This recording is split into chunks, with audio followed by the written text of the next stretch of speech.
Okay, let me make a quick video, illuminate you, and as many people have asked this question, say, well, what do you mean by renditional distortion? That means glass is evil.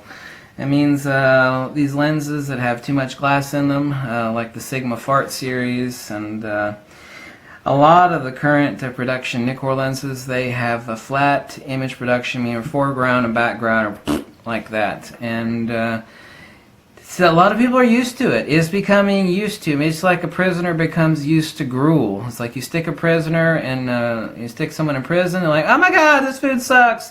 And then they go hungry for a month or two, and then they get used to the crap. And that's basically what's happened with people with a lot of these ultra zooms and super zooms. They're like prisoners. They're used to crap. And then I've heard so many people comment. It's like, oh, I got an 18 to 200, or I got this crappy 24 to 120, and I'm so happy with it. And I was like, no, that stuff's crap. And what do you know? It's like, well, I don't know. Maybe it's my extensive experience with lenses that I make a recommendation that you try or purchase a nice prime lens. And you're like, oh, okay, whatever. Everybody else seems to be happy, so, and then you go out and buy a lens like a 50mm or something, and you report, oh my God, my pictures are so different, the color saturation's incredible, I can actually see the depth that you're talking about. And it's like the heavens have opened up, and it's like someone's rediscovered the wheel. Well, right, from my perspective, it's like that anyway. Anyway, I've made about 100 videos about this neat invention that a buddy of mine, who's just an awesome inventor named Tim, I won't give his last name out, he invented this back in 2007. Now this lens, this patented device, his new device is so next level it makes Star Trek look like the Stone Age, but I won't get into that right now. Anyway, this is a ferrocell, okay? This device is insanely simple.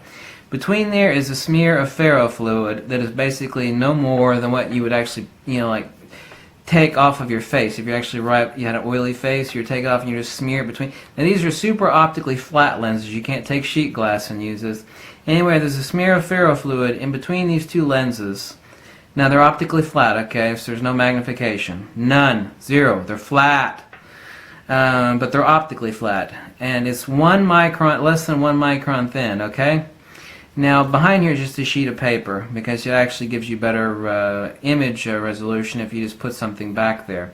So I actually put a magnet underneath here, and then what is around here is just a string of regular hardware LEDs. Okay, it could be white light or red, green, blue, doesn't make any difference. And the light is shining inwards. So when I've got 100 videos on this, just type in ferrocell on YouTube if you want to see what this does, because I've made over 100 videos with this device, this patent of his, okay? If you want to see it. But anyway, you get what looks like 4 inches of depth when I actually, in real time, okay? It's not a projection, it's just light shooting inwards. It's from the Faraday effect that you can actually see the magnetic field, the reciprocating precessional hyperboloid, the hypertrochoidal formation of the reciprocating divergent and convergent magnetic field as it twists the light, as it corkscrews the light. I mean, it literally corkscrews, makes a vortex out of the light. Now, you can't see it in the video. You can to a certain degree. If you actually had this in your hand and you kind of look at it at an edge, you see almost 4 inches of depth. Okay, I crap you not. Anybody that I've shown this to, no matter how jaded, they go, oh my God, oh my God. They're just entranced. They're like, how is that possible? Then I tell them how simple this device. There's nothing here other than a string of LEDs, 2 lenses, and between that a tiny smear of a special ferrofluid suspension. Okay, so the light is shooting inwards, and the magnet underneath it is causing the light to vortex, but it causes it to vortex divergently and convergently in concordance with the field, such that the depth out of 1 micron thin is literally looks like 4 inches. So we're talking about binocular parallax, and I'm talking about parallax and binocular disparity, and you ask these questions like, well, why do some of these lenses that have a lot of glass in them produce flat images? Now, optics is rather complicated, and nobody wants me to get into an hour-long discussion and, you know, just bore the living dog piss out of you as far as why these lenses. But a lot of you people that are getting into digital photography and you've had these super zooms and ultra zooms, and hey, I got a 20 millimeter to 600 sigma, and you know, it's like, oh, that lens sucks. Oh no, the lens is awesome. I love it. You know, I got it. You know, it just makes great images. Like, no. You don't know what a good lens is. What do you mean? What are you talking about? I got this lens and then my camera guy recommended it, and it's just all like, no. Get a nice prime lens. Because some of you people like, okay, I bought a prime lens, and you report back to data. Oh my God, I've never seen that before. You know. My photographs have depth, they have color. Why is that? Okay. Has a lot to do with glass. Glass is silicon dioxide. Okay, it's silicon, you know, they make semiconductors out of that stuff, okay? Semiconductors, okay? That means it is a capacitor. Glass is a capacitor. And when you shine light through a capacitor, guess what happens? Oh my God, it distorts the light because light contains energy along the z-axis radial dielectric longitudinal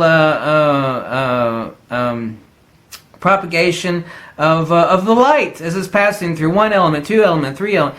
So, you know, analogously, we're talking about some of the very same principles that give you 4 inches of depth out of something that is less than, you know how thin a micron is? A micron is so thin it's like a human hair as an elephant by comparison, okay? You see 4 inches of depth out of this. So anyway, that's, as a crude analogy, I'm trying to think about it. Like I said, you could type in ferrocell and you can see some of the countless, over 100 videos I've made with this device from the wonderful, super awesome inventor Tim V. His wonderful magical invention from 2007. So I hope that gave you some insight into something. Anyway, it's something to think about, and you know, have to have a spectrum of comparison. It's like you're in love with XYZ lens. Well, okay, that's great. How about trying something better? You know, you've just gotten used to crap. And a lot of people, this is the case. I hate to say it, but a lot of you are used to crap, and that's okay. It's like, well, I've been a prisoner. I've been using this Sigma or this Tamron 20 millimeter to 600 millimeter lens, and it produces good images. Like, no. You think it produces good images, it's because you have no basis of comparison. I'm not angry at you. I'm just, actually, I get upset at all these lens companies that sell, oh, this is the best lens. Like, no, you're just trying to sell crap to people. You know, if someone actually had a good prime lens in their hand, you know, a few of them, and then they played with some of these super zooms and ultra zooms, they were like, screw that, man, I'm going to stick with my prime lens. And that's the facts, Jack. Thanks for watching. Catch you later. Bye.